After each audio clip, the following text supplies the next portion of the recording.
میخوایم بدونیم که چرا قدیما زرده تخم مرغ می‌ریختن تو چلو کباب. کبابو که وقتی می‌خوری اون زرده تخم مرغ باعث میشه که کباب راحت‌تر هضم بشه. حالا شاید براتون سوال پیش بیاد که این زرده تخم مرغ بوی ذوق داره.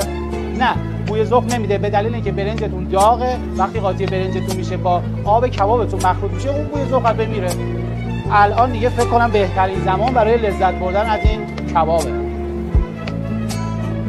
ای جونم، اینجا رو ببین چی داریم با اینجا. واسط بگم چلو کباب خوردن راه داره. امروز با هم شیر میکنیم که ببینید که چلو کباب خوردن چه آدابی داره.